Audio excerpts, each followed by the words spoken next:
your destination will hold, but the path that it takes you to get there, there are so many of them. And the more open you are to absorbing information and acknowledging the fact that you don't know, the faster you'll probably get to where you're trying to go.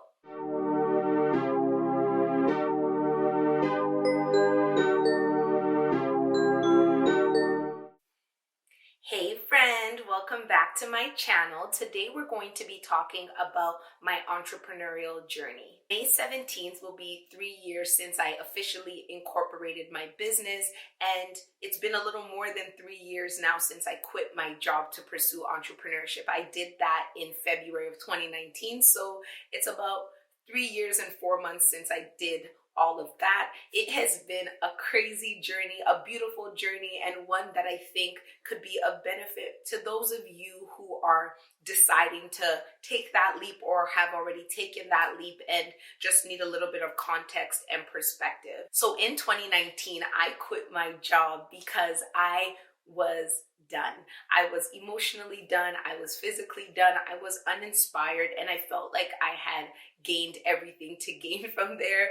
There was no more excitement or hope, and truly I was extremely distracted.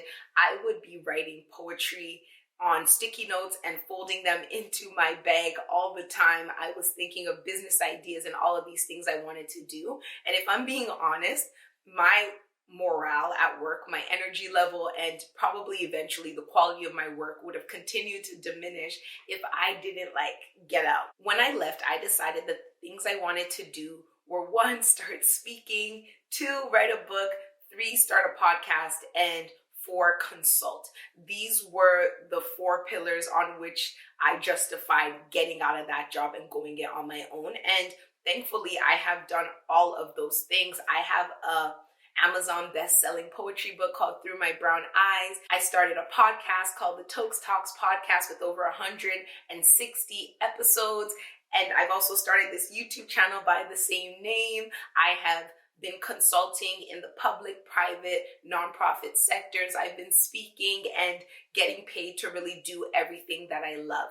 And in this time, I'm not going to say it's been easy, but what I will say is that it's been worthy. And I have a few tips to give you so that if you're deciding to step into this and you're having struggles or you don't know where to start from, I think that these tips will be perfect to get your mind right and get you on perspective so that you can make the best out of this journey, or even just decide if being an entrepreneur is something that you care to do, you're willing to do, or you're able to do right now. So the first tip is to not be rigid. Please, please, please, I don't know if there's anything more important than this. Do not be rigid. Know where you want to get to, but be open to any and every direction that can take you there. When you're planning for your business, planning for your future, and trying to figure out what you want it to look like, it can be very easy for you to fall into the trap of wanting to set a plan that is so ironclad that nothing can come between it.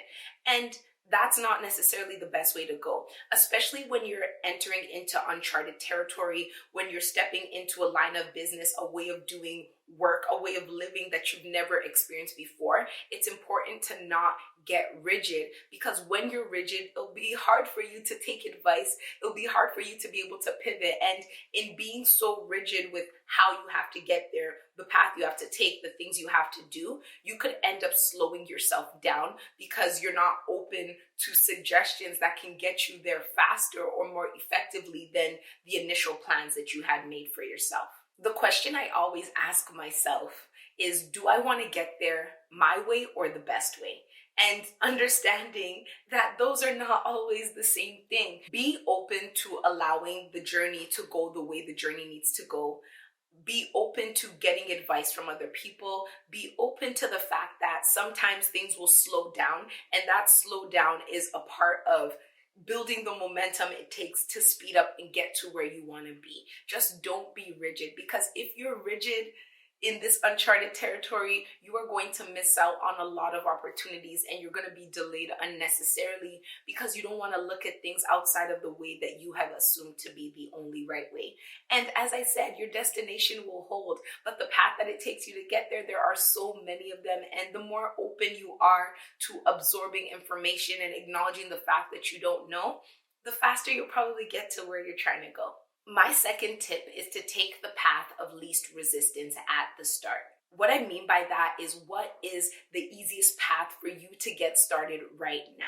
Not in the future, not later. Do not wait on perfection, because perfection doesn't exist. And in my opinion, perfection is sugar-coated or gold-plated procrastination. Many times we're waiting on the perfect opportunity, waiting to have everything set up correctly, waiting to do things in the most perfect manner. And what we're actually doing is delaying our ability to start and also learn. And one of the things that I've learned is that even when you do plan and try to get everything perfect, when you start, the amount of unforeseen struggles that hit you that you would have never seen unless you started, those struggles are way bigger than all of the things you were preparing for. So take the path of least resistance. For example, right now I am recording this YouTube video on a camera that my sister has had for years. Is it the best camera? Not necessarily. The quality is good, but it doesn't have an audio output, so I'm not able to connect and upgrade the audio. And also it heats up and turns off like every 15 minutes. It's a struggle. I understand that. But at the same time, if I were to say I'm going to wait until I can save up X amount of dollars to get this camera and then start, I probably wouldn't be starting until the end of the year. So for now, this is what you're going to get of me. And as I continue to go and grow, I will continue to expand and upgrade as I see fit. So for you, do the same thing. You want to start a YouTube video and you don't have a camera, start with your phone. Get comfortable with speaking, get comfortable with being in front of the camera, getting your cadences, and you might even find out that it's not for you. You might use your phone to start a YouTube channel and then realize, you know what, I really don't like talking on the screen to people, and this is not what's for me.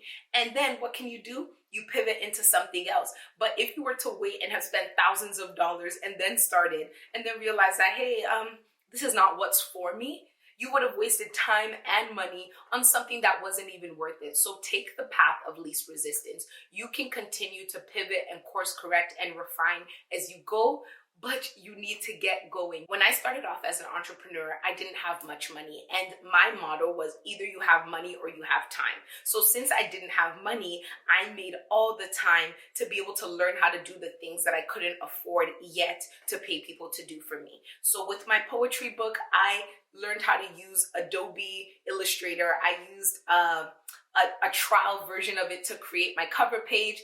My podcast graphics were the same thing. Everything I did was DIY because I knew that I needed to get started. And if I waited for the funds and the support and all of that to get started, I would probably still not be started now, because it was those little steps that I took that eventually got me to a place where I was making enough money to be able to pay to outsource all the things that I'm not good at, or to pay to refine my skills or upgrade my tech. The third tip is to know where you want to go and start working in reverse from there. From the moment that I decided to be an entrepreneur, one of the first things I envisioned was where I would want to be ideally. And I closed my eyes and I thought of it, and I was like, I want to be a multi-millionaire running a successful business where I can work from anywhere in the world, where I get paid to speak and consult, where I can write poetry and have the perfect work-life balance, where I work maybe about 4 hours a day, 4 days a week. This was the vision. This is the vision. And then the next thing I did was ask myself the question, what do I need to have right now in place to ensure that when my dream becomes a reality, I won't be scrambling? So the things that I had to have in place was, one, like a corporation. When I quit my job, as I said, I wasn't initially incorporated, but then I was thinking to myself, what if you were to get the contract of your dreams right now? And because you didn't have a corporation, that contract had to be placed under your personal name. And then 50% of it was taxed away because you weren't prepared. So that is how I started to operate. So I started to streamline my systems and prepare my mind and my workflow in a way that would eventually get me to my goal. So you need to do the same thing. Where do you want to be 5 years from now? Where do you want to be 10 years from now? What are your dreams for your business and everything that you're doing? And what do you need to put in place right now to ensure that when you get there, because life can come at you fast, success can come at you fast, What do you need to do to prepare so that if it does come at you fast, you won't be scrambling and running around and chasing your tail, because you already knew this is what you wanted. You had the clarity of vision and you prepared your mind and your body for it. The final tip is to say what you need. Be honest, put your ego on a shelf and tell people what you need.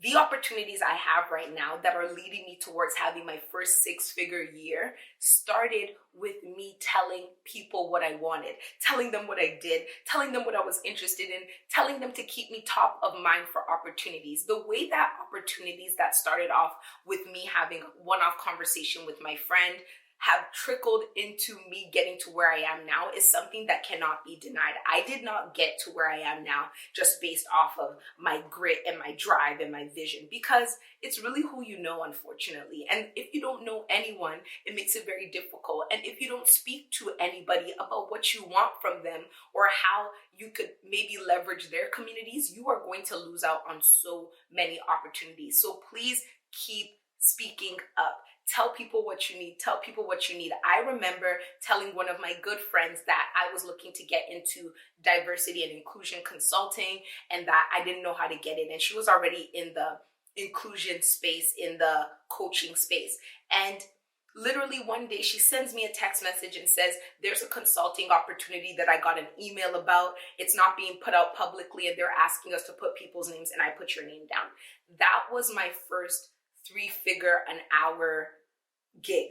I was getting paid almost $200 an hour to work and consult with this company using my expertise. And it was a major company, so I was able to then use the fact that I had worked with that company to leverage, to get paid more, and to work with other companies that led me all the way to my current consulting gig that I'm in right now. And if I had never told her what I needed, she would have never even thought of me when the opportunity came to her, an opportunity that I never would have saw because it wasn't made public, and I wouldn't be where I am right now. So please, please, please speak up. Closed mouths get fed scraps. I know how people say closed mouths don't get fed. I don't believe that to be true, because eventually you will be so hungry, you will be so starved that you will eat any and everything that's left. You won't get your pick of the crop, right? And we don't want that. We don't want scrappy situations. We don't want the leftover. We want the creme de la creme, the best of it. And the best way to do this is to speak up and be very explicit, unapologetic about your needs. This requires you to push your ego to the side, because some of us struggle with the whole, oh, I don't want people to say they made me. Nobody could make you at the end of the day. If somebody gives you an opportunity and puts their name on the line for you, it's because they know that when you are given that opportunity, you're going to step up in a way that won't embarrass them. People can get you in the door, but it's your behavior that determines how long you can stay in the room. And with that being said, there's no reason to have an ego about it. Me, I will ask any and everyone for help, very, very shamelessly, because where I want to get to, where I need to get to, the lives that are attached to me, the destiny that I am meant to fulfill, and the purpose that is mine is much bigger than anybody's opinions or feeling like, or having someone feel like I'm begging them for an opportunity. Yes, I am begging. I'm begging you for an opportunity because you have access to some places that I don't. And I know once I get in there, I'm gonna kill it. And you're gonna look good, and I'm gonna look good, and we're all gonna make money. So it's a giant win. So these are my 4 tips, and I hope that they will give you a little bit of perspective of how to step into the entrepreneurial world, if that's where you want to get to. If you have any more questions about my journey, or you want a story time about literally the 3 years thus far and the paths, the ups and downs, the trials and tribulations, leave a comment below and I will be more than happy to record that and share it with you. So don't forget to share, don't forget to like, don't forget to subscribe, and leave a comment below, and I'll talk to you again soon. Bye.